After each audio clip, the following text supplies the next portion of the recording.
ಕಾರ್ಯಕ್ರಮಕ್ಕೆ ಸ್ವಾಗತ. ಮೊದಲಿಗೆ ಹೆಡ್ಲೈನ್ಸ್. ಕುಶಾಲನಗರ ಸರ್ಕಾರಿ ಪ್ರಥಮ ದರ್ಜೆ ಕಾಲೇಜಿನಲ್ಲಿ ಜಿಲ್ಲಾ ಕನ್ನಡ ಸಾಹಿತ್ಯ ಪರಿಷತ್ ವತಿಯಿಂದ ಕವಯಿತ್ರಿ ಕೆಜಿ ರಮ್ಯರವರಿಗೆ ಗೌರವದತ್ತಿ ಪ್ರಶಸ್ತಿ ನೀಡಿ ಗೌರವಿಸಲಾಯಿತು.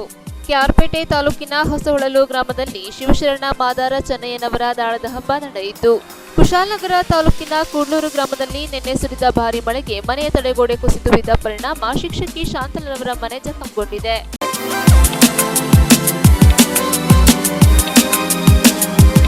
ಕುಶಾಲನಗರ ತಾಲೂಕಿನ ಕುಡ್ಮಂಗ್ಳೂರು ಗ್ರಾಮ ಪಂಚಾಯಿತಿ ವ್ಯಾಪ್ತಿಯ ಕೂಡ್ಲೂರು ಗ್ರಾಮದಲ್ಲಿ ನಿನ್ನೆ ಸುರಿದ ಭಾರೀ ಮಳೆಗೆ ಮನೆಯ ತಡೆಗೋಡೆ ಕುಸಿದು ಬಿದ್ದು ಪರಿಣಾಮ ಶಿಕ್ಷಕಿ ಶಾಂತಲರವರ ಮನೆ ಜಖಂಗೊಂಡಿದೆ. ಕುಶಾಲನಗರ ತಾಲೂಕಿನ ಕೂಡ್ಮಂಗ್ಳೂರು ಗ್ರಾಮ ಪಂಚಾಯಿತಿ ವ್ಯಾಪ್ತಿಯ ಕೂಡ್ಲೂರು ಗ್ರಾಮದಲ್ಲಿರುವ ಕೆಕೆ ಲಿಂಗಪ್ಪ ಬಡಾವಣೆಯಲ್ಲಿ ವಾಸ ಮಾಡುತ್ತಿರುವ ಕುಶಾಲನಗರ ಉರ್ದು ಶಾಲೆಯ ಸಹ ಶಿಕ್ಷಕಿಯಾದ ಶ್ರೀಮತಿ ಶಾಂತಲಾ ಎಂಬುವರ ಮನೆಯ ಹಿಂಭಾಗದಲ್ಲಿ ನಿರ್ಮಿಸಿದ ತಡೆಗೋಡೆ ನಿನ್ನೆ ಸುರಿದ ಭಾರೀ ಮಳೆಯಿಂದ ಭೂಕುಸಿತ ಉಂಟಾಗಿದ್ದು, ತಡೆಗೋಡೆ ಮನೆಯ ಮೇಲೆ ಬಿದ್ದ ಪರಿಣಾಮ ಲಕ್ಷಾಂತರ ರೂಪಾಯಿ ವೆಚ್ಚದಲ್ಲಿ ನಿರ್ಮಿಸಿದ್ದ ನೂತನ ಮನೆ ಸಂಪೂರ್ಣವಾಗಿ ಬಿರುಕುಗೊಂಡಿದ್ದು, ಬಾಗಿಲು ಕಿಟಕಿಗಳು ಮುರಿದು ನಿಂತಿದೆ. ಕುಶಾಲನಗರ ತಾಲೂಕು ತಹಶೀಲ್ದಾರ್ ಕಿರಣ್ ಜಿ ಗೌರಯ್ಯ ಹಾಗೂ ಕೂಡ್ಮಂಗ್ಳೂರು ಗ್ರಾಮ ಪಂಚಾಯಿತಿ ಅಧ್ಯಕ್ಷರಾದ ಭಾಸ್ಕರ್ ನಾಯಕ್ ಮತ್ತು ಪಿಡಿಒ ಅಧಿಕಾರಿ ಸಂತೋಷ್ ಇವರುಗಳು ಸ್ಥಳಕ್ಕೆ ಭೇಟಿ ನೀಡಿ ಪರಿಶೀಲಿಸಿ ಪರಿಹಾರ ನೀಡುವುದಾಗಿ ತಿಳಿಸಿದ್ದಾರೆ. ಒಂದು 5-4 ಗಂಟೆಗೆ ಜೋರು ಮಳೆ ಬಂತಲ್ಲ, ಆ ಮಳೆ ಬರುವಾಗ ಮೇಲ್ಗಡೆಯಿಂದ ನೀರೆಲ್ಲ ಈ ಕಡೆ ಹರ್ಕೊಂಡು ಬಂದಾಗ ಈ ರಿವಿಟ್ ಕಟ್ಟಿದ್ವಿ, ಅದರ ಕೆಳಗಡೆ ಮಣ್ಣು ನೀರು ಮೆತ್ತಗಾಗಿ ರಿವಿಟ್ ಫುಲ್ಲು ಹರ್ಕೊಂಡು ಕೊಚ್ಕೊಂಡು ಬಂದು ನಮ್ಮ ಮನೆ ಮೇಲೆ ಬಿದ್ದಿದೆ. ಏನು ನಷ್ಟ ಆಗಿರ್ಬೋದು? ನಷ್ಟ ಆಗಿದೆ, ಒಂದು 10-15 ಲಕ್ಷದ ಮೇಲೆ ನಷ್ಟ ಆಗಿದೆ. ಗೋಡೆ ಫುಲ್ಲು ಹೋಗ್ಬಿಟ್ಟಿದೆ, ಮನೆ ಗೋಡೆ ಹೋಗ್ಬಿಟ್ಟಿದೆ, ರಿವಿಟ್ ಹೋಗಿದೆ. ನ್ಯೂಸ್ ಸಂಗಮಕ್ಕಾಗಿ ಡಾಕ್ಟರ್ ಎಚ್ ಮರುಗುಕೋಟಿ, ಕುಶಾಲನಗರ. ಕೋಲಾರ ನಗರದ ಕಟಾರಿಪಾಳ್ಯದ ಸರ್ಕಾರಿ ಶಾಲೆ ಆವರಣದಲ್ಲಿದ್ದ 50 ವರ್ಷಗಳ ಹಳೆ ನೀರಿನ ಟ್ಯಾಂಕ್ ನೆಲಸಮಗೊಂಡಿದೆ. 50 ವರ್ಷಗಳ ಹಳೆ ನೀರಿನ ಟ್ಯಾಂಕ್ ನೆಲಸಮ. ಕಟಾರಿಪಾಳ್ಯದ ಸರ್ಕಾರಿ ಶಾಲೆಯ ಆವರಣದಲ್ಲಿದ್ದ ಪುರಾತನ ನೀರಿನ ಟ್ಯಾಂಕ್ ಬಹುಪಾಲು ಬಡಾವಣೆಗಳಿಗೆ ನೀರೊದಗಿಸುತ್ತಿದ್ದ ನೀರಿನ ಟ್ಯಾಂಕ್ ಕಳೆದ 2 ವರ್ಷಗಳಿಂದ ಶಿಥಿಲಾವಸ್ಥೆಗೆ ತಲುಪಿ ನಿಷ್ಕ್ರಿಯವಾಗಿದ್ದ ಪುರಾತನ ಕಾಲದ ನೀರಿನ ಟ್ಯಾಂಕ್ ಒಂದನ್ನು ನೆಲಸಮ ಮಾಡಲಾಗಿದೆ. ನಗರದ ಕಟಾರಿಪಾಳ್ಯದ ಸರ್ಕಾರಿ ಶಾಲೆ ಆವರಣದಲ್ಲಿದ್ದ ನೀರಿನ ಟ್ಯಾಂಕ್ 1974-75 ಅವಧಿಯಲ್ಲಿ ಅಂದಿನ ಪುರಸಭೆ ಅಧ್ಯಕ್ಷರಾದ ಸಾಮ ರಂಗಪ್ಪ ಅವರ ಅಧಿಕಾರಾವಧಿಯಲ್ಲಿ ಲೋಕಾರ್ಪಣೆಗೊಂಡಿತ್ತೆನ್ನಲಾಗಿದ್ದು, ಕಳೆದ 2 ವರ್ಷಗಳಿಂದ ಶಿಥಿಲಾವಸ್ಥೆಗೆ ತಲುಪಿದ್ದರಿಂದ ಟ್ಯಾಂಕ್ ಅನ್ನ ತೆರವುಗೊಳಿಸಲಾಗಿದೆ ಎನ್ನಲಾಗಿದೆ. ನಗರದ ಅರ್ಧದಷ್ಟು ಬಡಾವಣೆಗಳಿಗೆ ನೀರು ಸರಬರಾಜು ಮಾಡಲಾಗುತ್ತಿದ್ದ ಈ ನೀರಿನ ಟ್ಯಾಂಕ್ ಅನ್ನ ನೆಲಸಮ ಮಾಡಿರುವ ಸ್ಥಳದ ಬಗ್ಗೆ ಒಂದಷ್ಟು ಅಪಸ್ವರಗಳು ಕೇಳಿಬರುತ್ತಿದ್ದು, ಜಿಲ್ಲಾಡಳಿತವು ಅದೇ ಸ್ಥಳದಲ್ಲಿ ನೂತನ ನೀರಿನ ಟ್ಯಾಂಕ್ ನಿರ್ಮಾಣ ಮಾಡಬೇಕೆಂದು ಸ್ಥಳೀಯರು ಒತ್ತಾಯಿಸುತ್ತಿದ್ದಾರೆ. ನ್ಯೂಸ್ ಸಂಗಮಕ್ಕಾಗಿ ಡಾಕ್ಟರ್ ಎಚ್ ಮೃಗುಕೋಟಿ, ಕುಶಾಲನಗರ. ಕ್ಯಾರ್ಪೇಟೆ ತಾಲೂಕಿನ ಹೊಸಹೊಳಲು ಗ್ರಾಮದಲ್ಲಿ ಶಿವಶರಣ ಮಾದಾರ ಚೆನ್ನಯ್ಯನವರ ದಾಳದ ಹಬ್ಬ ಸಡಗರ ಸಂಭ್ರಮದಿಂದ ನಡೆಯಿತು. ಕ್ಯಾರ್ಪೇಟೆ ತಾಲೂಕಿನ ಹೊಸಹೊಳಲು ಗ್ರಾಮದಲ್ಲಿ ಶಿವಶರಣ ಮಾದಾರ ಚೆನ್ನಯ್ಯನವರ ದಾಳದ ಹಬ್ಬದ ಸಂಭ್ರಮ. ಮೈಲುದ್ದದ ಸಾಲಿನಲ್ಲಿ ತೊಂಬಿಟಿನ ಆರತಿ ಹೊತ್ತು ಮೆರವಣಿಗೆ ಮಾಡಿ ಸಂಭ್ರಮಿಸಿದ ಮುತ್ತೈದೆಯರು. ಹೊಸಹೊಳಲು ಗ್ರಾಮದಲ್ಲಿ ನಿಜ ಶರಣ ಮಾದಾರ ಚೆನ್ನಯ್ಯನವರ ದಾಳದ ಹಬ್ಬದಲ್ಲಿ ಶಾಸಕ ಎಚ್.ಟಿ. ಮಂಜು ಭಾಗಿಯಾಗಿ ದಲಿತ ಬಂಧುಗಳೊಂದಿಗೆ ದಾಳದ ಹಬ್ಬದ ಶುಭಾಶಯವನ್ನ ವಿನಿಮಯ ಮಾಡಿಕೊಂಡರು. ನಮ್ಮ ಸಂಸ್ಕೃತಿ ಮತ್ತು ಪರಂಪರೆಯ ಮೇಲೆ ಬೆಳಕು ಚೆಲ್ಲುವ ಹಬ್ಬ ಹರಿದಿನಗಳು ಹಾಗೂ ಜಾತ್ರೆಗಳು ಗ್ರಾಮೀಣ ಜನರಲ್ಲಿ ಸ್ನೇಹ ಸೌಹಾರ್ದತೆಯನ್ನು ಮೂಡಿಸುವ ಜೊತೆಗೆ ಮಾನವೀಯ ಸಂಬಂಧಗಳನ್ನು ಗಟ್ಟಿಗೊಳಿಸಲು ನೆರವಾಗಲಿದೆ. ಹಬ್ಬದ ಸಂಭ್ರಮದಲ್ಲಿ ಎಲ್ಲರೂ ಒಂದಾಗಿ ಭಾಗವಹಿಸುವುದರಿಂದ ಬಾಂಧವ್ಯಗಳು ಸಂವರ್ಧನೆಗೊಳ್ಳುತ್ತವೆ. ಹೊಸಹೊಳಲು ಗ್ರಾಮವು ಸಾಂಸ್ಕೃತಿಕ ಗ್ರಾಮವಾಗಿದ್ದು, ಜಾತಿ ಮತ ಪಂಥಗಳಿಂದ ಮುಕ್ತವಾಗಿ ಜನರು ಪರಸ್ಪರ ಪ್ರೀತಿ ವಿಶ್ವಾಸಗಳಿಂದ ನೆಮ್ಮದಿಯ ಜೀವನ ನಡೆಸುತ್ತಿದ್ದಾರೆ ಎಂದು ಅಭಿಮಾನದಿಂದ ಹೇಳಿದ ಶಾಸಕ ಮಂಜು, ದಲಿತ ಬಂಧುಗಳೊಂದಿಗೆ ದಾಳದ ಹಬ್ಬದ ಶುಭಾಶಯವನ್ನ ವಿನಿಮಯ ಮಾಡಿಕೊಂಡರು. ತೊಂಬಿಟಿನ ಆರತಿ ಹೊತ್ತು ಮೆರವಣಿಗೆ ನಡೆಸಿದ ಮಹಿಳೆಯರು ಗಂಗಮಾತೆಗೆ ವಿಶೇಷ ಪೂಜೆ ಸಲ್ಲಿಸಿ ಕರಗಗಳನ್ನ ಹೊತ್ತು ನಡೆಮುಡಿಯೊಂದಿಗೆ ಸಾಗಿ ತಮ್ಮ ತಮ್ಮ ಮನೆಗಳಿಗೆ ಮರಳಿದರು. ಮಾಜಿ ಶಾಸಕ ಕೆಬಿ ಚಂದ್ರಶೇಖರ್, ಪುರಸಭೆಯ ಸ್ಥಾಯಿ ಸಮಿತಿ ಅಧ್ಯಕ್ಷ ಎಚ್.ಆರ್. ಲೋಕೇಶ್, ಪುರಸಭೆ ಮಾಜಿ ಅಧ್ಯಕ್ಷ ಕೆಬಿ ಮಹೇಶ್, ಡಿಸಿಸಿ ಬ್ಯಾಂಕ್ ಉಪಾಧ್ಯಕ್ಷ ಎಚ್.ಕೆ. ಅಶೋಕ್, ಮುಖಂಡರಾದ ಬಿ. ರಾಜಶೇಖರ್, ಶಿವಣ್ಣ, ಪುಟ್ಟರಾಜು, ಶಿವನಂಜಯ್ಯ, ಪುಟ್ಟರಾಜು, ಸುರೇಶ್, ಹರಿಜನ ಸೇರಿದಂತೆ ಸಾವಿರಾರು ಜನರು ದಾಳದ ಹಬ್ಬದ ಸಂಭ್ರಮದಲ್ಲಿ ಭಾಗವಹಿಸಿದ್ದರು. ಯುವಜನರು ತಾವು ಸಾಕಿರುವ ಆಡು, ಕುರಿ, ಮೇಕೆಗಳೊಂದಿಗೆ ಮೆರವಣಿಗೆ ನಡೆಸಿ ಮನೆ ದೇವರಿಗೆ ಬಲಿ ನೀಡಿ ಕೃತಾರ್ಥರಾದರು.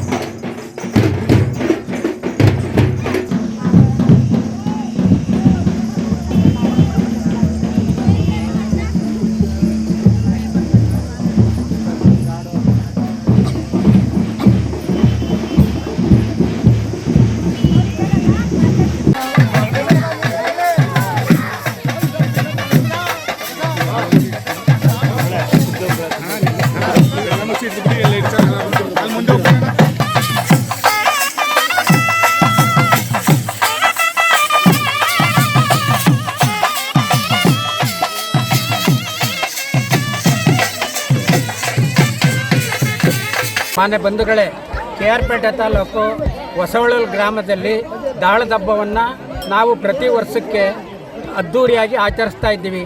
ಅದರ ಜನಕ್ಕೆ, ತಾಲೂಕಿನ ಜನಕ್ಕೆ ಹಾಗೂ ನಮ್ಮ ಗ್ರಾಮದ ಎಲ್ಲ ಮುಖಂಡರಿಗೆ ಪ್ರತಿಯೊಬ್ಬರಿಗೂ ದೇವರು ಆರೋಗ್ಯ ಭಾಗ್ಯ ಕೊಡಬೇಕು. ಆದ್ದರಿಂದ ಈ ಹಬ್ಬನ ಅದ್ಧೂರಿಯಾಗಿ ಪ್ರತಿ ವರ್ಷ ಕೂಡ ನಾವು ಆಚರಣೆ ಮಾಡ್ತಾ ಇದ್ದೀವಿ. ಇನ್ನು ಅದೇ ರೀತಿ ನಡ್ಕೊಂಡು ಹೋಗ್ತಾ ಇದೆ ಈ ಹಬ್ಬ.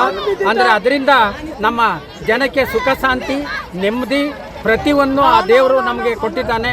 ಅದರಿಂದ ನಾವು ಆ ಹಬ್ಬನ ಆಚರಣೆ ಮಾಡ್ತಾ ಇದ್ದೀವಿ.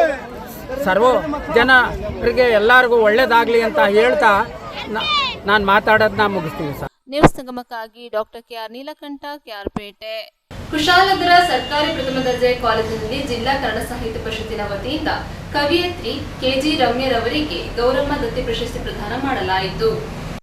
ಕವಿತೆ ರಚನೆಗೆ ಯಾವುದೇ ಛಂದ, ಬಂಧ, ಪ್ರಾಸ, ಧೋರಣೆ, ವಸ್ತು, ಆಶಯಗಳಂತಹ ಸಿದ್ಧ ರಚನೆ ಇರಬೇಕಿಲ್ಲ. ವಾಸ್ತವಿಕ ನೆಲೆಗಟ್ಟಿನಲ್ಲಿ ಭಾವನಾತ್ಮಕ ಸನ್ನಿವೇಶದಲ್ಲಿ ಸ್ವಾಭಾವಿಕವಾಗಿ ಹುಟ್ಟಿಕೊಳ್ಳುವ ಕವಿತೆಗಳು ಗಟ್ಟಿಯಾಗಿ ನೆಲೆಯೂರುತ್ತದೆ ಎಂದು ಮಡಿಕೇರಿ ತಾಲೂಕಿನ ಗಾಳಿಬೀಡು ಜವಾಹರ್ ನವೋದಯ ವಿದ್ಯಾಲಯದ ಕನ್ನಡ ಅಧ್ಯಾಪಕರಾದ ಸಾಹಿತಿ ಮಾರುತಿ ದಾಸಣ್ಣನವರು ಅಭಿಪ್ರಾಯಪಟ್ಟರು. ಕೊಡಗು ಜಿಲ್ಲಾ ಕನ್ನಡ ಸಾಹಿತ್ಯ ಪರಿಷತ್, ಕುಶಾಲನಗರ ತಾಲೂಕು ಕನ್ನಡ ಸಾಹಿತ್ಯ ಪರಿಷತ್ ಹಾಗೂ ಕುಶಾಲನಗರ ಸರ್ಕಾರಿ ಪ್ರಥಮ ದರ್ಜೆ ಕಾಲೇಜಿನ ಕನ್ನಡ ವಿಭಾಗದ ಸಹಯೋಗದೊಂದಿಗೆ ಕರ್ನಾಟಕ ಸುವರ್ಣ ಸಂಭ್ರಮ 50ರ ಸಂದರ್ಭದಲ್ಲಿ ಕುಶಾಲನಗರ ಸರ್ಕಾರಿ ಪ್ರಥಮ ದರ್ಜೆ ಕಾಲೇಜಿನಲ್ಲಿ ಕನ್ನಡ ವಿಭಾಗದ ಆಶ್ರಯದಲ್ಲಿ ಏರ್ಪಡಿಸಲಾಗಿದ್ದ 2023-24ನೇ ಸಾಲಿನ ಕಥೆಗಾರ್ತಿ ಕೊಡಗಿನ ಗೌರಮ್ಮ ದತ್ತಿ ಪ್ರಶಸ್ತಿಯನ್ನು ಮೂರ್ನಾಡಿನ ಕವಿಯತ್ರಿ ಶಿಕ್ಷಕಿ KG ರಮ್ಯಾ ಅವರಿಗೆ ಪ್ರಶಸ್ತಿ ಪ್ರದಾನ ಮಾಡಿ ಕವಿತೆ, ಕಾವ್ಯ ರಚನೆ ಕುರಿತು ಮಾತನಾಡಿದರು. ಕವಿಯತ್ರಿ KG ರಮ್ಯರವರ ದಾಹಗಳ ಮೈ ಸವರುತ್ತ ಕವನ ಸಂಕಲನದ ಕವನಗಳು ಶೋಷಿತ ಮಹಿಳೆಯರ ನೋವು, ನಲಿವುಗಳ ಬಗ್ಗೆ ಬೆಳಕು ಚೆಲ್ಲುತ್ತದೆ. ಹೆಣ್ಣೊಬ್ಬಳೊಳಗಿನ ನೋವು ಮತ್ತು ಆಕ್ರೋಶವನ್ನ ನಿರ್ಭೀತವಾಗಿ, ನಿರ್ಭೇಡೆಯಿಂದ ಕಾವ್ಯದಲ್ಲಿ ಅಭಿವ್ಯಕ್ತಿಗೊಳಿಸಲಾಗಿದೆ ಎಂದರು.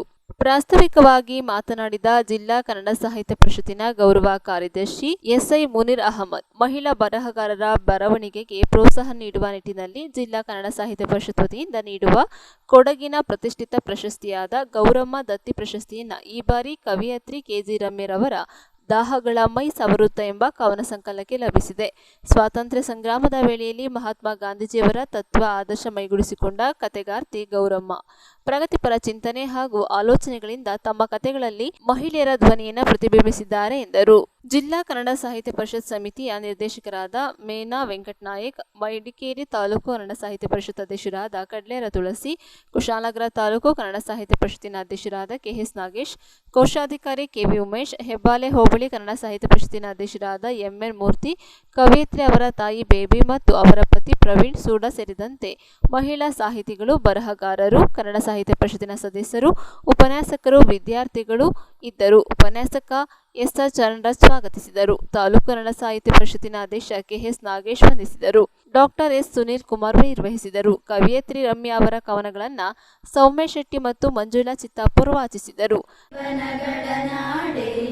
ಜಯ ಹೇ ರಸ ಋಷಿಗಳ ಬೀಡೆ, ಜೈ ಭಾರತ ಜನನಿಯ ತನುಜಾತೆ, ಜಯ ಹೇ ಕರ್ನಾಟಕ ಮಾತೆ, ಭೂದೇವಿಯ ಮಕುಟದ ನವಮಣಿಯೇ, ಗಂಧದ ಚಂದದ ಹೊನ್ನಿನ ಗಣಿಯೇ, ರಾಘವ ಮಧುಸೂದನರವತರಿಸಿದ ಭಾರತ. ಪರಿಸ್ಥಿತಿ ಇತ್ತು.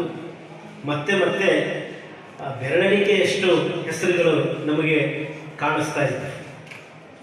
ರಮೇಶ್ ಸರ್ಗೆ ಗೊತ್ತು. ಆಮೇಲೆ ಅದು ಈ ಸಂದರ್ಭದಲ್ಲಿ ನಾನು ಕೊಡಗಿನ ಕನ್ನಡ ಸಾಹಿತ್ಯ ಅಂತ ಬಂದಾಗ, ಕೊಡಗಿನ ಕನ್ನಡ ಸಾಹಿತ್ಯ ಪರಿಷತ್ತು ಅಂತ ಬಂದಾಗ ಯಾವುದೇ ಸಂಕೋಚವಿಲ್ಲದೆ ಒಂದು ಹೆಸರನ್ನು ಹೇಳಬೇಕು, ತಗೋಬೇಕು ಅಂತಂದರೆ ಅದು TP ರಮೇಶ್. ಕೊಡಗಿನ ಕನ್ನಡ ಸಾಹಿತ್ಯ ಪರಿಷತ್ತು ಅಥವಾ ಕನ್ನಡ ಪರ ಕೆಲಸಗಳು ಅಂತ ಬಂದಾಗ ಅವರು ಭೀಷ್ಮರು ಅಂತ ನನಗೆ ಅನ್ನಿಸ್ತದೆ. ಯಾವಾಗ ಅವರು ಈಗಲೇ ಹೇಳಿದ್ರು, ಅವರು ಕನ್ನಡ ಸಾಹಿತ್ಯ ಪರಿಷತ್ತು, ಕುಶಾಲನಗರ ತಾಲೂಕು ಕನ್ನಡ ಸಾಹಿತ್ಯ ಪರಿಷತ್ತು ಹಾಗೂ ಸರ್ಕಾರಿ ಪ್ರಥಮ ದರ್ಜೆ ಕಾಲೇಜು ಇದರ ಸಂಯುಕ್ತ ಆಶ್ರಯದಲ್ಲಿ 2023-24ನೇ ಸಾಲಿನ 21ನೇ ಗೌರಮ್ಮ ದತ್ತಿ ಪ್ರಶಸ್ತಿ ಪುರಸ್ಕಾರ ಸಮಾರಂಭದಲ್ಲಿ ಭಾಗಿಗಳಾಗಿರುವ ಎಲ್ಲರಿಗೂ ಪ್ರೀತಿಯ ನಮಸ್ಕಾರವನ್ನು ನಾನು ಹೇಳ್ತಾ ಇದ್ದೇನೆ. ಇಂದಿನ ಈ ಸಮಾರಂಭದ ಅಧ್ಯಕ್ಷ ಸ್ಥಾನ ಅಲಂಕರಿಸಿರುವ ಈ ಕಾಲೇಜಿನ ಪ್ರಾಚಾರ್ಯರಾದ ಪ್ರೊಫೆಸರ್ ಪ್ರವೀಣ್ ಕುಮಾರ್ ಅವರೇ,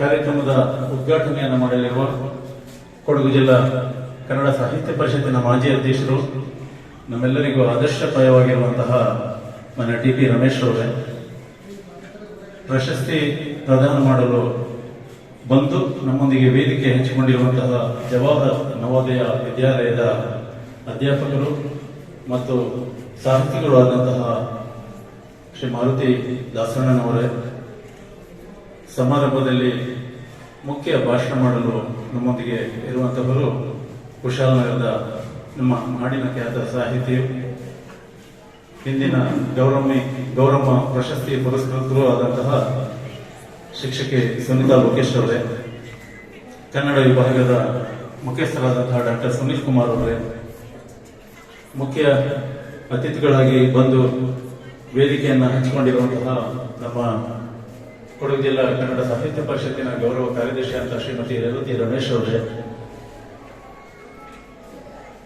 ಕುಶಾಲನಗರ ತಾಲೂಕು ಕನ್ನಡ ಸಾಹಿತ್ಯ ಪರಿಷತ್ ಅಧ್ಯಕ್ಷ ಅಂತ ಮಾನ್ಯ ಕೆ ನಾಗೇಶ್ ಅವರೇ,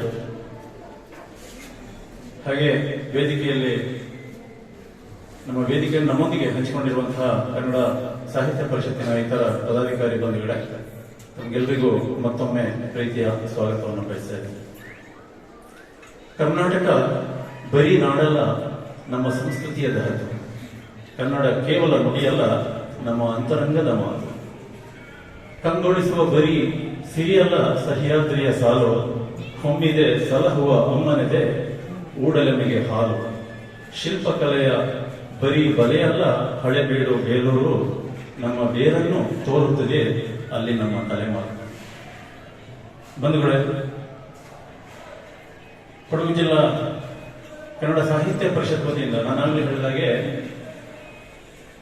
ಜಿಲ್ಲೆಯ ಮಹಿಳಾ ಬರಹಗಾರರಿಗೆ ಕೊಡುವಂತಹ ಅತ್ಯಂತ ಪ್ರತಿಷ್ಠಿತ ಪ್ರಶಸ್ತಿ ಕೊಡಗಿನ ಗೌರಮ್ಮ ಪ್ರಶಸ್ತಿ. ನಮ್ಮ ನಾಡು ಕಂಡಂತಹ ಶ್ರೇಷ್ಠ ಕಥೆಗಾರ್ತಿ ಕೊಡಗಿನ ಗೌರಮ್ಮ. ಇವರ ಹೆಸರಿನಲ್ಲಿ ಸುಮಾರು 20 ವರ್ಷದಿಂದ ಕೊಡಗು ಜಿಲ್ಲಾ ಕನ್ನಡ ಸಾಹಿತ್ಯ ಪರಿಷತ್ತು ಈ ಒಂದು ಪ್ರಶಸ್ತಿಯನ್ನ ನೀಡ್ತಾ ಬಂದಿದೆ. ಈ ಒಂದು 2023-24ನೇ ಸಾಲಿನ ಗೌರಮ್ಮ ದತ್ತಿ ಪ್ರಶಸ್ತಿಗೆ ಭಾಜನರಾಗಿರುವವರು ಶ್ರೀಮತಿ ಕೆ.ಜಿ. ರಮ್ಯಾ. ಇವರ ದಾಹಗಳ ಮೈ ಸವರುತ್ತಾ ಎಂಬ ಕವನ ಸಂಕಲನಕ್ಕೆ ಈ ಪ್ರಶಸ್ತಿ ಬಂದಿದೆ. ಈಗಾಗಲೇ ಶ್ರೀಮತಿ ಕೆ.ಜಿ. ರಮ್ಯಾರವರ ಪುಸ್ತಕವನ್ನು ಕೂಡ ಇಲ್ಲಿಟ್ಟಿದ್ದಾರೆ. ಪಡ್ಕೊಳ್ಳೋದು ದಯವಿಟ್ಟು ಅದನ್ನ ಪಡ್ಕೊಂಡು ಓದ್ಬೋದು. ಬಹಳ ಅತ್ಯುತ್ತಮ ಕೃತಿ ಅಂತ ನಾನು ತಿಳ್ಕೊಂಡಿದ್ದೀನಿ. ನಾವಿಲ್ಲಿ ಇನ್ನೊಂದು ಸ್ಪಷ್ಟಪಡಿಸಲಿಕ್ಕೆ ನಾನು ಬಯಸ್ತಾ ಇದ್ದೇನೆ. ಜಿಲ್ಲೆಯ ಬರಹಗಾರರಿಗೆ, ಮಹಿಳಾ ಬರಹಗಾರರಿಗೆ ಅವರ ಪ್ರಕಟಿತ ಪುಸ್ತಕಗಳು ಇದು ಯಾವುದೇ ಇರ್ಬೋದು. ಕೆಲವು ಜನರಿಗೆ ಅದು ಒಂದು ರೀತಿಯಲ್ಲಿ ಗೊಂದಲ ಇತ್ತು. ಯಾಕಂತ ಹೇಳಿದ್ರೆ ಕಥೆ ಮತ್ತು ಕಾದಂಬರಿಗೆ ಮಾತ್ರ ಕೊಡ್ತಾ ಇದ್ದಂತಹ ಈ ಪ್ರಶಸ್ತಿಯನ್ನ ಕವನ ಸಂಕಲನಕ್ಕೆ ಕೊಟ್ಟಿದ್ದೀರಾ ಯಾಕೆ ಅಂತ ಕೆಲವರು ಕೇಳಿದ್ದಾರೆ. ನಾವು ಹಿಂದೆ ಕೊಟ್ಟಿದ್ದೇವೆ. ಇಲ್ಲಿ ಮಹಿಳಾ ಲೇಖಕಿಯರನ್ನು ಗುರುತಿಸಲಿಕ್ಕೆ ಮತ್ತು ಪ್ರೋತ್ಸಾಹ ಕೊಡುವಂತಹ ನಿಟ್ಟಿನಲ್ಲಿ ನಾವು ಈ ಒಂದು ಪ್ರಶಸ್ತಿಯನ್ನು ಕೊಡ್ತಾ ಇರುವಂತದ್ದು. ಹಾಗಾಗಿ ಅತ್ಯಂತ ಉತ್ಕೃಷ್ಟ ಪ್ರಶಸ್ತಿ ಯಾವುದಿದೆ ಅದು ಈ ಗೌರಮ್ಮ ಪ್ರಶಸ್ತಿ. ಇದಕ್ಕೆ ಕೊಡುವಂತಹ ಸಂದರ್ಭದಲ್ಲಿ ನಾವು ಪ್ರತಿ ಸಂದರ್ಭದಲ್ಲೂ ಕೂಡ ಒಂದು 3 ತೀರ್ಪುಗಾರರನ್ನ ಮಾಡ್ತೀವಿ. ಅದರಲ್ಲೂ ಕೂಡ ಈ ವರ್ಷದಲ್ಲಿ ಬಹಳ ನಾಡು ಕಂಡಂತಹ ಖ್ಯಾತ ಸಾಹಿತಿಗಳು ನಮ್ಮ ಮುಂದೆ ಇದ್ದಾರೆ. ಕಾಜೂರು ಸತೀಶ್ ಅವರು, ಶ್ರೀಮತಿ ಸಂಗೀತ ರವಿರಾಜ್ ಅವರು ಮತ್ತು ಡಾಕ್ಟರ್ ಮುಸ್ತಫರ್ ಅವರು. ಈ 3 ತೀರ್ಪುಗಾರರನ್ನ ನಾವು ಆಯ್ಕೆ ಮಾಡಿ ಅವರ ಮುಖೇನ, ಅವರ ಕೊಟ್ಟು ಕಳಿಸಿದ ಅಂಕಗಳ ಮುಖೇನ ಶ್ರೀಮತಿ ರಮ್ಯಾರವರಿಗೆ ಈ ಸಲದ ಈ ಒಂದು ಪ್ರಶಸ್ತಿ ಅವರಿಗೆ ದಕ್ಕಿದೆ. ಒಂದು ನನ್ನೂರು ಕುಶಾಲನಗರದಲ್ಲೇ ಕೊಡಗಿನ ಗೌರಮ್ಮ ಹೆಸರಿನಲ್ಲಿ ನಡೆಯುವಂತಹ ಈ ಪ್ರಶಸ್ತಿ ಪ್ರದಾನ ಆಗ್ತಾ ಇರೋದು. ಎರಡನೇದು, ನಾವೆಲ್ಲರೂ ಹೆಮ್ಮೆಯಿಂದ ಕಾಣುವಂತಹ ಕೊಡಗಿನ ಗೌರಮ್ಮನ ಈ ಕಾರ್ಯಕ್ರಮದಲ್ಲಿ ನನಗೆ ವೇದಿಕೆ ಹಂಚಿಕೊಳ್ಳಲು ಅವಕಾಶ ದೊರಕಿರುವುದು. ನನ್ನ ಆಪ್ತೆಯೂ ಶಿಕ್ಷಕಿಯೂ ಆಗಿರುವಂತಹ ರಮ್ಯಾಗೆ ಈ ಪ್ರಶಸ್ತಿ ದಕ್ಕುತ್ತಿರೋದು ಕೂಡ ತುಂಬಾ ಸಂತೋಷ ಕೊಡ್ತಾ ಇರೋ ವಿಷಯ.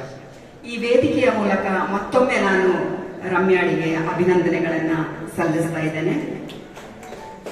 ಆತ್ಮೀಯರೇ, ನಾವೆಲ್ಲರೂ ಪುರಾಣಗಳಲ್ಲಿ ಓದಿದ್ದೇವೆ, ಋಗ್ವೇದದ ಕಾಲದಲ್ಲಿ ಹೆಣ್ಣಿಗೆ ಒಂದು ಗೌರವದ ಸ್ಥಾನಮಾನ ಇತ್ತು ಅಂತೇಳಿ. ಗಾರ್ಗಿ, ಮೈತ್ರೇಯಿ ಮೊದಲಾದಂತಹ ಮಹಿಳೆಯರು ಸ್ತ್ರೀ ಶಕ್ತಿಗಳಾಗಿದ್ರು. ನಾವೀಗ ದೀಪ ಹಚ್ಚುವಾಗ ಹೇಳಿದ ಶ್ಲೋಕ ಇದೆಯಲ್ಲ, ನಮಗೆಲ್ಲರಿಗೂ ಅನಿವಾರ್ಯವಾದ ಅಸತೋಮ ಸದ್ಗಮಯ, ಅದನ್ನ ಬರೆದವರು ಮೈತ್ರೇಯಿ ಎಂಬ ಮಹಿಳೆ ಇದ್ದಳಂಥದ್ದು ನಮಗೆಲ್ಲರಿಗೂ ಹೆಮ್ಮೆ ಕೊಡುವಂತಹ ವಿಷಯ. ಈಗ ನಾನು ರಮ್ಯಳ ಬಗ್ಗೆ ಮಾತಾಡ್ಲಿಕ್ಕೋ ಅಥವಾ ಗೌರಮ್ಮನ ಬಗ್ಗೆ ಮಾತಾಡ್ಲಿಕ್ಕೋ ಸಾಕಷ್ಟು ಈಗ ಮೊದಲು ಮಾತಾಡಿದವರು ಮಾತಾಡಿದ್ದಾರೆ. ಹಾಗಾಗಿ ನಾನು ಮಹಿಳಾ ಸಾಹಿತ್ಯದ ಬಗ್ಗೆ ಒಂದಷ್ಟು ಮಾತಾಡ್ತೇನೆ. ಮಹಿಳಾ ಸಾಹಿತ್ಯಕ್ಕೆ ಮೂಲ ಜನಪದ ಅಂತ ಹೇಳೋದು ನಮ್ಮೆಲ್ಲರಿಗೂ ಗೊತ್ತು. ಮಹಿಳೆ ತನ್ನ ಸಂಕಟ, ದುಃಖ, ಬೇಸರ, ಆಸೆ, ವಾತ್ಸಲ್ಯ ಎಲ್ಲವನ್ನ ಅವಳ ಹಾಡಿನ ಮೂಲಕ ಅವಳು ಅಭಿವ್ಯಕ್ತಿಸುತ್ತಿದ್ದಳು. ಆ ಮೂಲಕ ಅವಳೆಲ್ಲೋ ಒಂದು ಅಡಗುದಾಣ ದೊರಕಿಸ್ಕೊಳ್ತಾ ಇದ್ಲು, ಅಥವಾ ಒಂದು ಬಿಡುಗಡೆಯನ್ನ ಕಂಡುಕೊಳ್ತಾ ಇದ್ಲು ಅಂತ ಹೇಳುವಂಥದ್ದು. ಅದು ಒಂದು ಅಲಿಖಿತ ಹಾಗೂ ಮೌಖಿಕ ಪ್ರಕಾರವಾಗಿತ್ತು. ಅದು ಮಹಿಳಾ ಸಾಹಿತ್ಯದ ಮೂಲ ಅಂತೇಳಿ ನಮಗೆಲ್ಲರಿಗೂ ಗೊತ್ತೇ ಇದೆ. ನಂತರದಲ್ಲಿ ಅಕ್ಕ ಮಹಾದೇವಿಯವರ ಹೆಸರನ್ನ ನಾವು ಮರೀಲಿಕ್ಕೆ ಸಾಧ್ಯವೇ ಇಲ್ಲ. 12ನೇ ಶತಮಾನ ಕಂಡಂತಹ ವಿಶ್ವಕ್ಕೆ ಕೊಡುಗೆಯಾಗಿ ನಾವು ನಮ್ಮ ಕನ್ನಡ ಸಾಹಿತ್ಯ ಕೊಟ್ಟಂತಹ ವಚನ ಸಾಹಿತ್ಯದ ಅಲ್ಲಿ ಅಕ್ಕ ಮಹಾದೇವಿ ಹಾಗೂ ಸುಮಾರು 30ಕ್ಕಿಂತ ಹೆಚ್ಚು ವಚನಗಾರ್ತಿಯರು, ಶಿವಶರಣೆಯರು ತಮ್ಮ ವಚನಗಳ ಮೂಲಕ ಪ್ರಪಂಚದ ಗಮನ ಸೆಳೆದ್ರು. ಅಕ್ಕ ಮಹಾದೇವಿ ಆ ಮೂಲಕ ಆ ಕಾಲಘಟ್ಟದಲ್ಲೇ ಒಂದು ಗಟ್ಟಿತನವನ್ನ, ಒಂದು ಧೈರ್ಯವನ್ನ ಮೈಗೂಡಿಸ್ಕೊಂಡಿದ್ಲು. ಒಲ್ಲದ ಗಂಡನನ ಒಲಗಿಕ್ಕು ಎಂಬಂತಹ ಒಂದು ಮಾತುಗಳಿಂದ ಅಥವಾ ಸಾಲುಗಳಿಂದ, ಆ ರೀತಿ ಅನೇಕ ಒಂದು ಅವರ ಒಂದು ದಿಟ್ಟತನದ ಸಾಲುಗಳಿಂದ ಅವರು ಮಹಿಳಾ ಸಾಹಿತ್ಯಕ್ಕೆ ಭದ್ರ ಬುನಾದಿಯನ್ನ ಹಾಕಿದ್ರು ಅಂತೇಳಿ. ಏರಿದಾಗ ಅದೆಂತ ಜಂಭ, ಮೂಗು ನಗುವುದನ್ನು ಮತ್ತೆ ಮತ್ತೆ ಕನ್ನಡಿಯೊಳಗೆ ನೋಡಿಕೊಳ್ಳುತ್ತಿದ್ದೆ, ಖುಷಿ ಹೊಸತು. ಮೂಗುತಿಗಾಗ ಏರು ಜವನ, ನವಿರು ಪ್ರಣಯ ಕಥೆಗಳೆಡೆ ಕುತೂಹಲಗೊಂಡು ಅದು ಹೊಳೆಯುವಾಗ ತಲೆ ತಗ್ಗಿ. ನ್ಯೂಸ್ ಸಂಗಮಕ್ಕಾಗಿ ಡಾಕ್ಟರ್ ಎಚ್ ಕೋಟೆ, ಕುಶಾಲನಗರ. ಸಮಾಜ ಸೇವಕ ಆರ್ಟಿಒ ಅಧಿಕಾರಿ ಮಲ್ಲಿಕಾರ್ಜುನ್ ರವರ ಹುಟ್ಟುಹಬ್ಬದ ಅಂಗವಾಗಿ ಕ್ಯಾರ್ಪೇಟೆ ತಾಲೂಕಿನ ಎಸ್ಎಸ್ಎಲ್ಸಿ ಹಾಗೂ ಪಿಯುಸಿಯಲ್ಲಿ ಅತ್ಯಧಿಕ ಅಂಕ ಗಳಿಸಿದ ವಿದ್ಯಾರ್ಥಿಗಳನ್ನು ಸನ್ಮಾನಿಸಿ ಗೌರವಿಸಲಾಯಿತು. ಸ್ವಾರ್ಥವೇ ತುಂಬಿರುವ ಇಂದಿನ ಸಮಾಜದಲ್ಲಿ ಸಮಾಜಮುಖಿಯಾಗಿ ಕೆಲಸ ಮಾಡುವ ಮಲ್ಲಿಕಾರ್ಜುನ ಅವರಂತಹ ಹೃದಯವಂತರು ಬೇಕಾಗಿದ್ದಾರೆ ಎಂದು ಕಾಗಿನೆಲೆ ಕನಕ ಗುರುಪೀಠದ ಕೆಆರ್ ನಗರ ಶಾಖಾ ಮಠದ ಶ್ರೀ ಶಿವಾನಂದಪುರಿ ಸ್ವಾಮೀಜಿ ತಿಳಿಸಿದರು. ಕೆಆರ್ಪೇಟೆ ಪಟ್ಟಣದಲ್ಲಿ ಆರ್ಟಿಒ ಮಲ್ಲಿಕಾರ್ಜುನ್ ಅಭಿಮಾನಿ ಬಳಗದ ವತಿಯಿಂದ ಮಲ್ಲಿಕಾರ್ಜುನ್ ಅವರ ಹುಟ್ಟುಹಬ್ಬದ ಅಂಗವಾಗಿ ಆಯೋಜಿಸಿದ್ದ ಪ್ರತಿಭಾ ಪುರಸ್ಕಾರ ಹಾಗೂ ಗುರುವಂದನಾ ಕಾರ್ಯಕ್ರಮದಲ್ಲಿ ಭಾಗವಹಿಸಿ ಮಾತನಾಡಿದರು. ಗ್ರಾಮೀಣ ಪ್ರದೇಶದ ಪ್ರತಿಭಾವಂತ ವಿದ್ಯಾರ್ಥಿಗಳನ್ನು ಸನ್ಮಾನಿಸಿ ಗೌರವಿಸುವ ಮೂಲಕ ತಮ್ಮ ಹುಟ್ಟುಹಬ್ಬವನ್ನು ಆಚರಿಸಿಕೊಳ್ಳುತ್ತಿರುವ ಮಲ್ಲಿಕಾರ್ಜುನ್ ಅವರು ಪ್ರತಿಭಾ ಪುರಸ್ಕಾರ ನೀಡಿ ವಿದ್ಯಾರ್ಥಿಗಳಿಗೆ ತಮ್ಮ ಕೈಲಾದ ಸಹಾಯ ಮಾಡುವ ಮೂಲಕ ತಮ್ಮ ಹುಟ್ಟುಹಬ್ಬಕ್ಕೆ ಸಾರ್ಥಕತೆ ತಂದುಕೊಟ್ಟಿದ್ದಾರೆ ಎಂದು ತಿಳಿಸಿದರು. ಕಾರ್ಯಕ್ರಮವನ್ನು ಜ್ಯೋತಿ ಬೆಳಗಿಸಿ ಉದ್ಘಾಟಿಸಿದ ಕ್ಷೇತ್ರ ಶಿಕ್ಷಣಾಧಿಕಾರಿ ಸೀತಾರಾಮ್ ಮಾತನಾಡಿ, ಆರ್ಟಿಒ ಮಲ್ಲಿಕಾರ್ಜುನ್ ಅವರು ಅನಗತ್ಯವಾಗಿ ದುಂದುವೆಚ್ಚ ಮಾಡಿಕೊಂಡು ಹಣ ಪೋಲು ಮಾಡಿ ಹುಟ್ಟುಹಬ್ಬವನ್ನು ಆಚರಿಸಿಕೊಳ್ಳದೆ ವಿದ್ಯಾರ್ಥಿಗಳ ಸಂಭ್ರಮದಲ್ಲಿ ಭಾಗಿಯಾಗಿ ತಮ್ಮ ಹುಟ್ಟುಹಬ್ಬವನ್ನು ಸರಳವಾಗಿ ಆಚರಿಸಿಕೊಂಡು ಸಂಭ್ರಮಿಸುತ್ತಿದ್ದಾರೆ.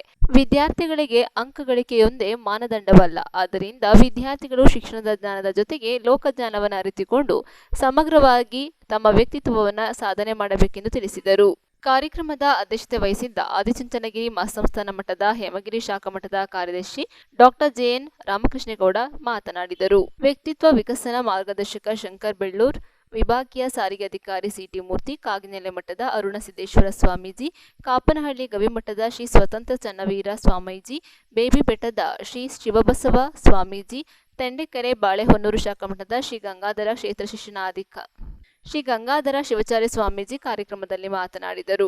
ಕ್ಷೇತ್ರ ಶಿಕ್ಷಣಾಧಿಕಾರಿ ಸೀತಾರಾಮ್, ಮಂಡ್ಯ ಆರ್ಟಿಒ ಹೇಮಾವತಿ, ರಾಷ್ಟ್ರೀಯ ಹೆದ್ದಾರಿ ಪ್ರಾಧಿಕಾರದ chief engineer Ramendra, Toyota Kirloskar ಕಂಪನಿಯ ಎಂಜಿನಿಯರ್ ರಮೇಶ್, ಮುಖಂಡರಾದ ಮಯೂರ್, ಶರತ್ ಚಂದ್ರ ಹೆಗಡೆ, ರಾಘವೇಂದ್ರ ಪ್ರಸಾದ್, ಮಿಲಿಟರಿ ಸುಕುಮಾರ್, ಬಸ್ತಿರಂಗಪ್ಪ ಸೇರಿದಂತೆ ಸಾವಿರಾರು ಜನರು ಮಲ್ಲಿಕಾರ್ಜುನ್ ಅವರ ಹುಟ್ಟುಹಬ್ಬದ ಸಂಭ್ರಮದಲ್ಲಿ ಭಾಗಿಯಾಗಿದ್ದರು. ಪಟ್ಟಣದ ಸೈ ಮತ್ತು ಸಾನ್ವಿ ನೃತ್ಯ ಶಾಲೆಯ ಮಕ್ಕಳು ನೀಡಿದ ಆಕರ್ಷಕ ನೃತ್ಯ ಪ್ರದರ್ಶನವು ಸಾರ್ವಜನಿಕರನ್ನು ರಂಜಿಸಿತು. ಪಂಡಿತ ಪಂಚಾಕ್ಷರಿ ಗಾನಯೋಗಿ ತಂಡದ ಶ್ರೀಕಾಂತ್ ಚಿಮ್ಮಲ್ ಮತ್ತು ರವಿ ಶಿವಕುಮಾರ್ ನೇತೃತ್ವದ ತಂಡವು ನೀಡಿದ ಸುಗಮ ಸಂಗೀತ ಕಾರ್ಯಕ್ರಮ ಮನಸೂರೆಗೊಂಡಿತು.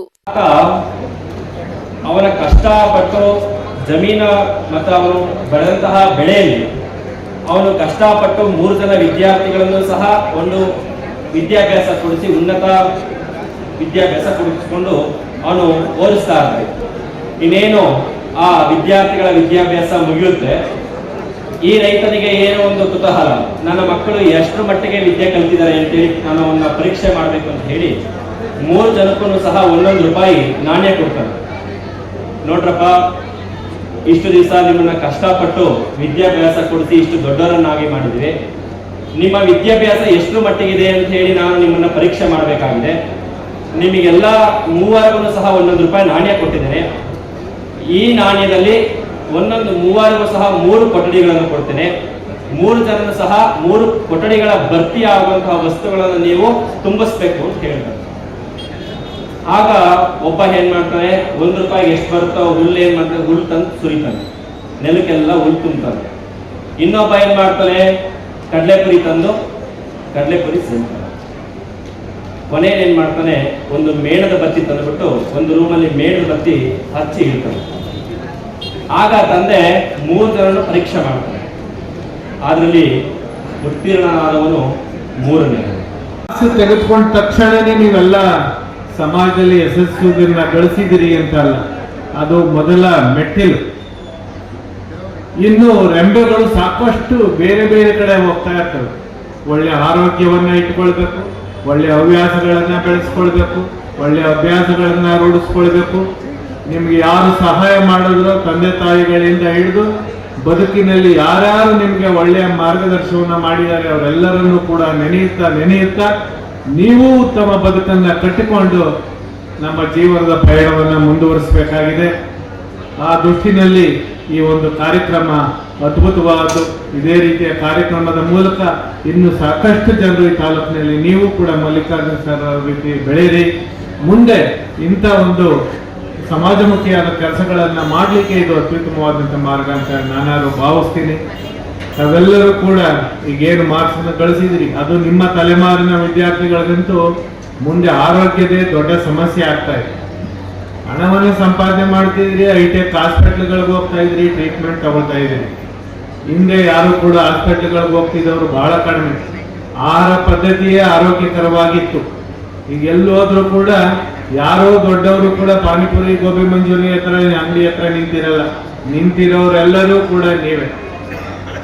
ಹಾಗಾಗಿ ಬಹಳ ಮೊಬೈಲ್ನಲ್ಲಿ ಚಾಟ್ಗಳು, ಸಣ್ಣ ಸಣ್ಣ ಜೋಕ್ಸ್ಗಳಿಗೆ ಬಹಳ ಖುಷಿ ಪಡ್ತಾ ಇರ್ತೀವಿ. ಒಂದೊಂದು ಪ್ಲೇಟ್ ಪಾನಿಪುರಿ ತಿಂದಾಗಲೂ ಆನಂದಮಯವಾಗಿ ತಮ್ಮ ಮುಖಗಳಲ್ಲಿ ಅರಳುತ್ತಾ ಇರ್ತವೆ.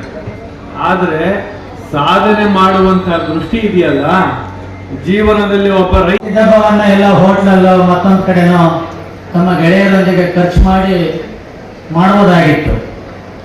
ಆದರೆ ಹುಟ್ಟಿದಬ್ಬವನ್ನ ಪ್ರತಿಭಾ ಪುರಸ್ಕಾರವಾಗಿ ಮಾರ್ಪಾಡು ಮಾಡಿ ಈ ಸಮಾಜಕ್ಕೆ ಇವತ್ತಿನ ಮಕ್ಕಳೇ ಮುಂದಿನ ಪ್ರಜೆಗಳು, ಇವತ್ತಿನ ಈ ನೀವು ಪ್ರತಿಭಾವಂತರೇ ಈ ದೇಶದ ಬೆನ್ನೆಲುಬು ಅಂತಕ್ಕಂಥ ದೃಷ್ಟಿಯನ್ನು ಇಟ್ಕೊಂಡು ಪ್ರತಿಭಾ ಪುರಸ್ಕಾರವನ್ನು ಮಾಡಿದ್ದಾರೆ.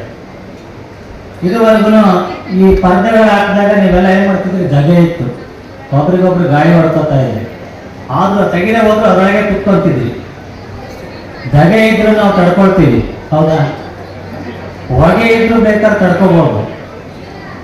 ಹಾಗೆತನ ಇದ್ರೆ ತಡ್ಕೊಳ್ಳೋದಕ್ಕೆ ಆಗೋದಿಲ್ಲ, ಬದುಕೋದಕ್ಕೆ ಆಗೋದಿಲ್ಲ ಅಂತಕ್ಕಂಥದ್ದನ್ನ ನಾವು ಕೇಳಿದೆ.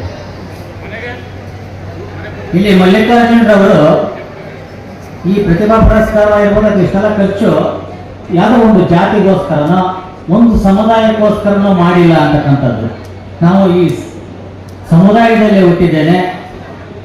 ಹಾಗಾಗಿ ಈ KR-ಪೇಟೆ ತಾಲೂಕಿನಲ್ಲಿರ್ತಕ್ಕಂಥ ಸರ್ಕಾರಿ ಶಾಲೆಯ ಇಡೀ ತಾಲೂಕಿನಲ್ಲಿರ್ತಕ್ಕಂಥ ಎಲ್ಲ ಸರ್ಕಾರಿ ಶಾಲೆಯ 2 ಮಕ್ಕಳನ್ನ ಆಯ್ಕೆ ಮಾಡಿಕೊಂಡು ಅವರಿಗೆ ಪುರಸ್ಕಾರವನ್ನ ಮಾಡಬೇಕು ಅಂತಕ್ಕಂಥದ್ದು, ಬೆನ್ನು ತಟ್ಟತಕ್ಕಂಥ ಕೆಲಸವನ್ನ ಮಾಡಬೇಕು ಅಂತಕ್ಕಂಥ ವಿಶೇಷವಾಗಿರ್ತಕ್ಕಂಥ ಆಲೋಚನೆಯನ್ನ ಮಲ್ಲಿಕಾರ್ಜುನರವರು ಮಾಡಿದ್ದಾರೆ ಅಂತಕ್ಕಂಥದ್ದು.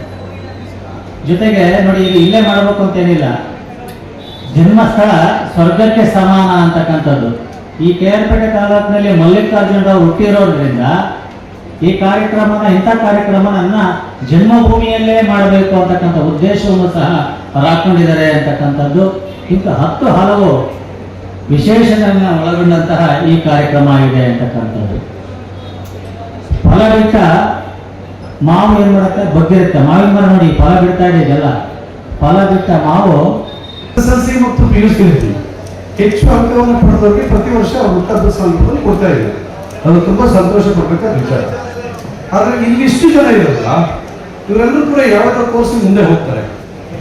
ಇವರಿಗೆ ಆಯಾ ಕಾಲೇಜುಗಳಲ್ಲಿ ಎಷ್ಟೆಷ್ಟು ಪ್ರಮಾಣದಲ್ಲಿ ಡಿಸ್ಟಿಂಕ್ಷನ್ ಬಂದಿದಾರ, ಫಸ್ಟ್ ಕ್ಲಾಸ್ ಬಂದಿದಾರ, ಟಾಪರ್ಸ್ ಬಂದಿದಾರ, ಅದನ್ನು ಒಂದ್ಸರಿ ಗುರುತಿಸಿ ಮುಂದಿನ ಸರಿಯಿಂದ ದಯಮಾಡಿ ಈ ಮಕ್ಕಳುಗಳಿಗೆ ಮತ್ತೆ ಸಿಕ್ಕುವಂತ ಒಂದು ವ್ಯವಸ್ಥೆಯನ್ನು ಮಾಡಿದ್ರೆ ಬಹುಶಃ ಈ ಹುಟ್ಟುಹಬ್ಬದ ಸಾರ್ಥಕತೆ ಹೆಚ್ಚು ಮಹತ್ವ ಆಗುತ್ತೆ ಅನ್ನೋ ಮಾತನ್ನು ಈ ಸಂದರ್ಭದಲ್ಲಿ ಹೇಳಿ ತಮ್ಮೆಲ್ಲರೂ ಕೂಡ ಶುಭವನ್ನು ಕೋರಿ ಮಹಾಸನ್ನಿಧಿಯವರಿಗೆ ಅನಂತ ಅನಂತ ಧನ್ಯವಾದಗಳನ್ನು ಸಮರ್ಪಣೆ ಮಾಡಿ ನನ್ನ ನ್ಯೂಸ್ ಸಂಗಮಕ್ಕಾಗಿ ಡಾಕ್ಟರ್ ಕೆಆರ್ ನೀಲಕಂಠ, ಕೆಆರ್ಪೇಟೆ. ಕೊನೆಯಲ್ಲಿ ಮತ್ತೊಮ್ಮೆ ಹೆಡ್ಲೈನ್ಸ್. ಕುಶಾಲನಗರ ಸರ್ಕಾರಿ ಪ್ರಥಮ ದರ್ಜೆ ಕಾಲೇಜಿನಲ್ಲಿ ಜಿಲ್ಲಾ ಕನ್ನಡ ಸಾಹಿತ್ಯ ಪರಿಷತ್ ವತಿಯಿಂದ ಕವಯಿತ್ರಿ ಕೆಜಿ ರಮ್ಯರವರಿಗೆ ಗೌರವದತ್ತಿ ಪ್ರಶಸ್ತಿ ನೀಡಿ ಗೌರವಿಸಲಾಯಿತು. ಕೆಆರ್ಪೇಟೆ ತಾಲೂಕಿನ ಹೊಸಹೊಳಲು ಗ್ರಾಮದಲ್ಲಿ ಶಿವಶರಣ ಮಾದಾರ ಚೆನ್ನಯ್ಯನವರ ದಾಳದ ಹಬ್ಬ ನಡೆಯಿತು. ಕುಶಾಲನಗರ ತಾಲೂಕಿನ ಕೂಡ್ಲೂರು ಗ್ರಾಮದಲ್ಲಿ ನಿನ್ನೆ ಸುರಿದ ಭಾರೀ ಮಳೆಗೆ ಮನೆಯ ತಡೆಗೋಡೆ ಕುಸಿದು ಬಿದ್ದ ಪರಿಣಾಮ ಶಿಕ್ಷಕಿ ಶಾಂತಲರವರ ಮನೆ ಜಖಂಗೊಂಡಿದೆ.